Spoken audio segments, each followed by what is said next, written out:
It's time to talk baseball. The Kansas City Royals are just getting the 2023 season started, and the team looks a heck of a lot different than they did in 2022. That starts with the front office. This season is J.J. Picollo's first as executive vice president and general manager, and there's a new skipper at the helm. Matt Quatraro came to KC from Tampa, hoping to right the ship and get the boys in blue back to winning.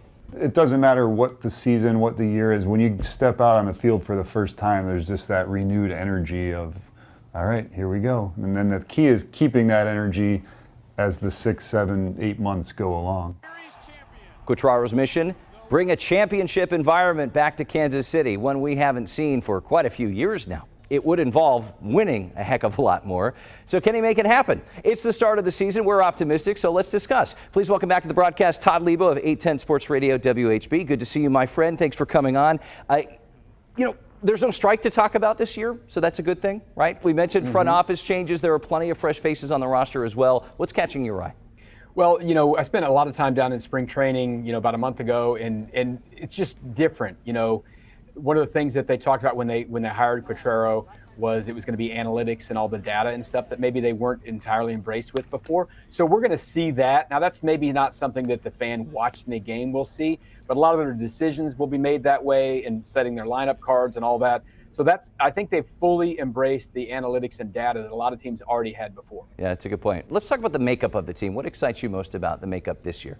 Well, they've got a mix of some young players who got a chance last year to come up, when the trades happened and all that stuff. They've got a couple veteran guys too. Zach Greinke's back. So they've got that mix, a nice mix where I think they like the future of this team. Of course, it's going to come down to the young pitching who aren't getting any younger, right? These aren't 21-year-old kids anymore. They need these young pitchers to kind of come through because that's what they invested a lot in that draft in 2018. Well, and they need better pitching, right? That was kind of the Achilles heel last year. So how's that shaping up, you think, just a couple days into the season here?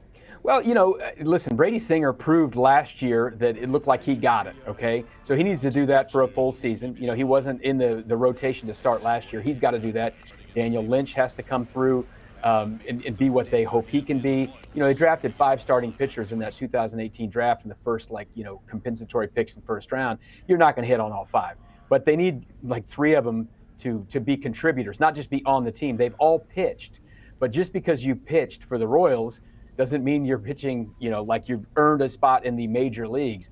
They've all been up to the major leagues, but they need to prove they can stay. Singer made that step last year. He needs to do it for a full year, and the others need to come along. Right. Let's talk about the new rules, because that is something fans are going to notice, right? Players have to contend with a pitch clock, limits on the shift, even bigger paces. I imagine adjusting that could be fun. I put fun in quotes here. Yeah, they did the whole thing in spring training. And a lot of these Royals, the young players, they did this in the minors last year.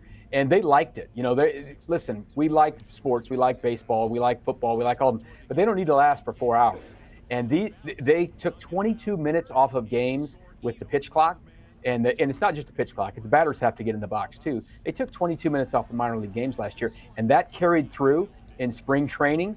And if you watch the World Baseball Classic this last week or so, they didn't have the pitch clock there. Those games lasted 3 hours and 45 minutes. And I think they want the pace of play. You're not losing outs, right? There's still 9 innings, 27 outs apiece. They're just doing it quicker. And I think the fans will really notice that. Don't be showing up late to the game. You might miss 2 innings. Yeah. Real quick, how's the division looking? Where do you expect the biggest challenges? Well, all the projections have the Royals and Tigers as the bottom 2 fighting it out, and the other 3, they all have them at something like 86 wins, and the Royals and Tigers at like 68, 69 wins. They need to be better than the Tigers and be better than one of those other teams up there. This isn't the East, right? This isn't the beast of the world, but this is a competitive division. The schedule's different this year. You don't play as many games against your teams in your division as you did in the years past. So we'll have to see if that changes, like where the Royals end up. Yeah, I think be better would probably be a good team motto going into the season. Todd Leabo with 810 Sports Radio. Todd, thank you, and go Royals. Stay tuned to KNBC 9 News and Sports for Royals coverage throughout the season, on air and online at KNBC.com.